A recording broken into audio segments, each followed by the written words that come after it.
Hey there, Dude Nation. Ed Rossich here with the Dude, Who Are You and What Do You Do For Us podcast. This is episode 6.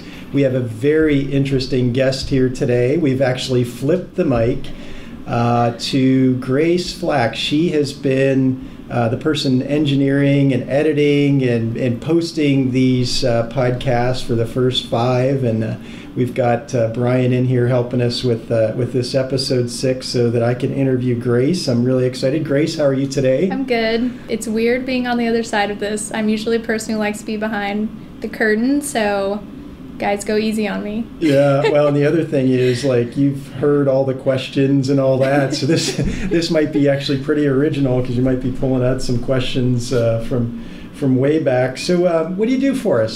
So I'm a senior marketing writer. So obviously do a lot of writing and do a lot of editing as well.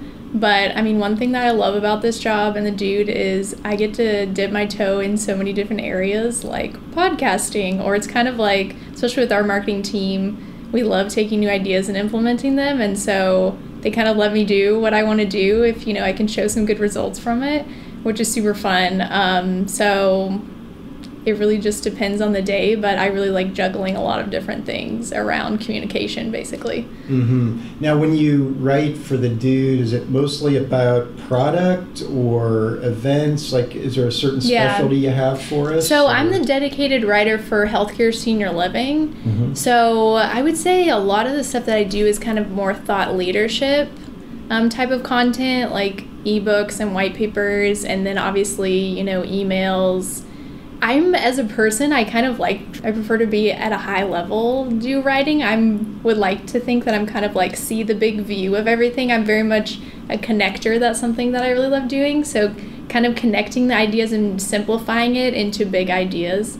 But I do enjoy, you know, doing everything from like short form ads to like really long form like research. Like I've always loved research papers growing up. I know super nerdy guys. So I do like digging into things, but I'm more high level than in the weeds product wise. Like data sheets is probably the most I get close to the product, but obviously try to stay up to date so awesome. I can speak well to it. Awesome. Well, I went and Googled the heck out of you in preparation for this, and writing really has been your life pretty much. I mean, John Brown, journalism, mm-hmm. You've got a food blog. Tell the folks about that. I have a food blog. It's called thinkfruitful.com. Shameless plug.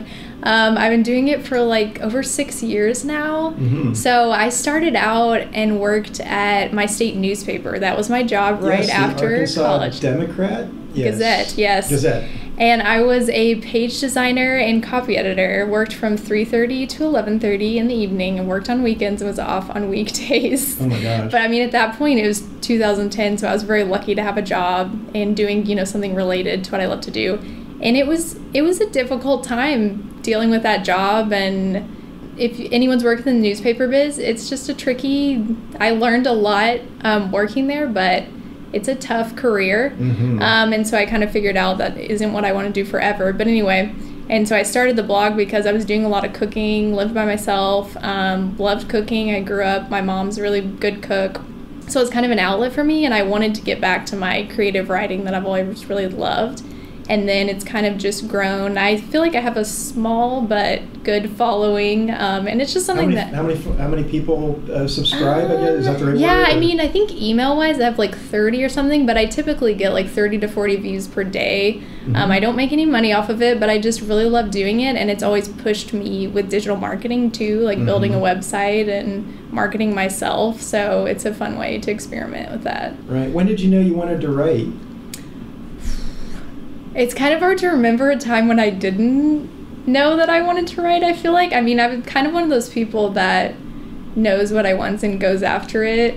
So I feel like when I was in, you know, junior high, like I said, loved research papers and just like loved getting research and dumbing it down into something that really made sense and was really powerful.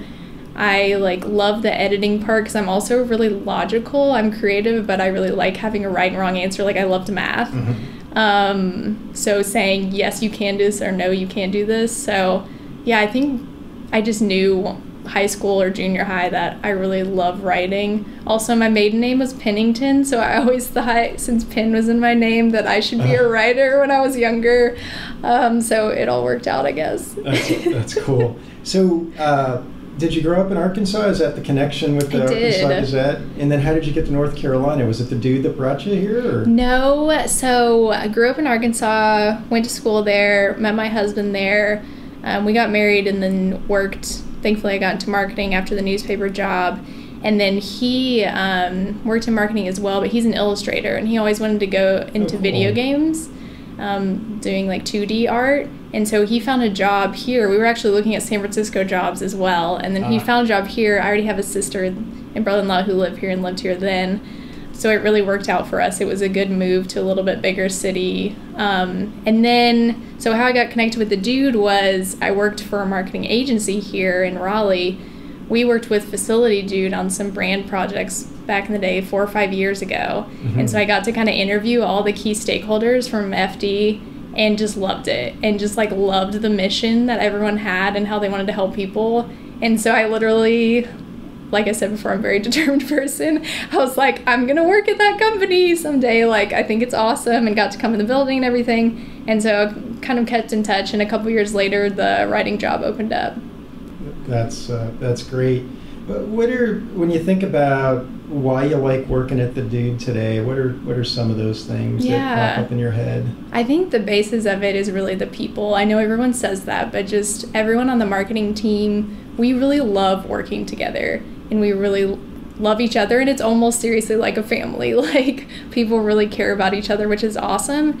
And then bonus, just being able to get to help people and make people's lives better. That's what I want to do. You know, that's the ultimate goal I feel like a lot of us have, and just seeing the impact of making people's work lives better and their lives better with our software. So I feel like just all around, the people that I get to interact with, and they are like really great. Like, everyone said that coming in, and then it actually is really true. Yeah. So I agree with you. It's one of the things that I have appreciated about the Dude, the people, the culture, the positive vibe in the building. I mean, we got stuff to work on, but there's genuinely a good energy in this building. I know it's not just as simple as I come in and I write every day. So put folks in your cube for a week. What does that look like? How do you go about your job, and where do you spend your time, that type of thing? Like I said before, and I always kind of say I'm a little bit of an ADD worker, which I'm not, because I'm very organized and like to finish things and move on, but I also love hopping around. I don't think I would be someone who likes doing the same thing every day. Like, I like innovating, even though that can be a little bit scary. So yeah, it really is just like I could be touching 10 different projects on a day, whether I'm like literally writing something or editing like an email that another member wrote, or writing an infographic, or looking at analytics. That's another thing that's been really cool to get into with like the podcast, and like I'm involved with the resource library, looking at the analytics and seeing what we can do to make things better, or are things working or are they not. So it really, it's a toss-up for sure. Awesome. I write quite a bit, whether it's blog posts, and I got that book and all that. I experience times where it's a drought. Like, I can't make my mind hit the keyboard with anything that I feel is worthy. Has that ever hit you? Or I feel like I've never had really bad writer's block, but I think I'm also, my personality, like I said, I'm a very determined person. So I just get something on the paper, if it's good or bad, whatever, and then the editing comes in. I feel like I was kind of trained too from working at a daily newspaper, which again, I was doing more editing there, and I worked at the newspaper at my college like for 4 years and was the editor there. Just knowing that, just get something out there, put your foot forward, write something, and you can refine it and edit it. And like, I think it's great when you have a day to sleep on it. I think that's great advice if you have the time to do that, but not worry about like the perfection coming out. I think that's good advice. You ever write something and you're like, oh man, that sucked horribly? Have you ever had that experience?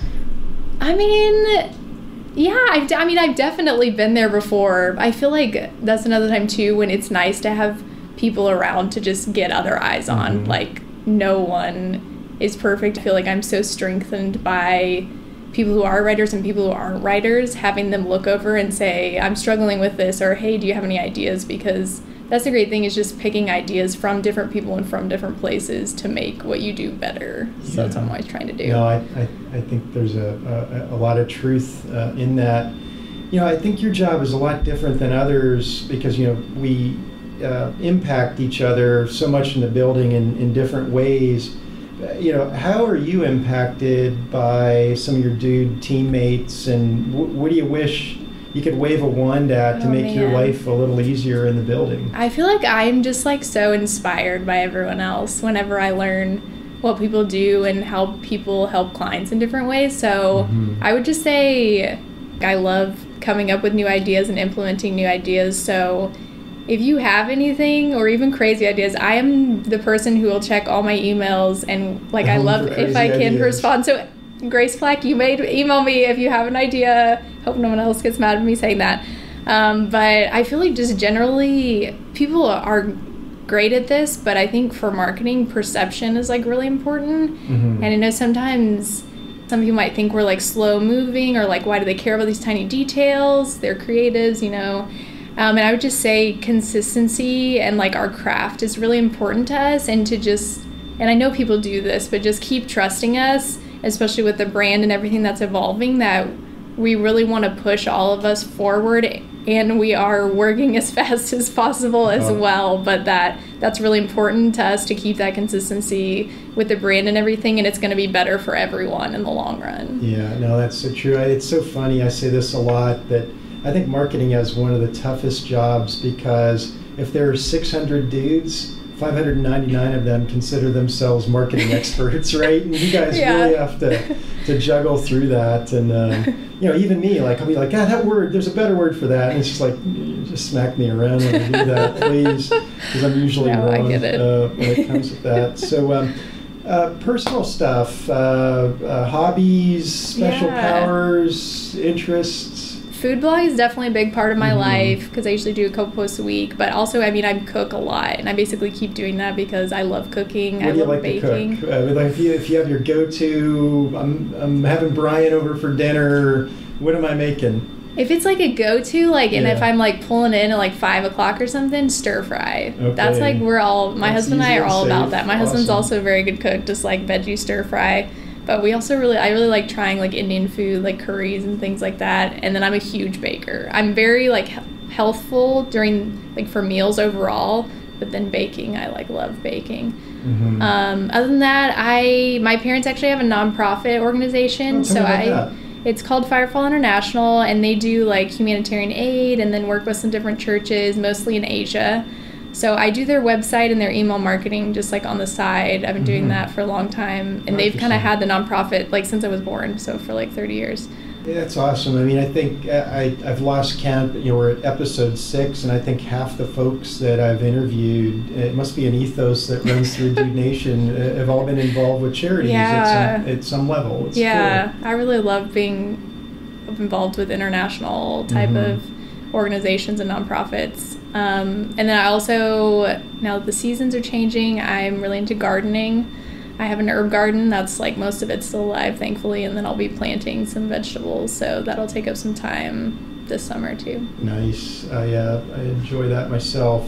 So we the gig. We typically flip the microphone over and have questions for me. What do you got? Just a few. Okay. So I've been working my way through your book, but I'm just curious. I'm really enjoying it also.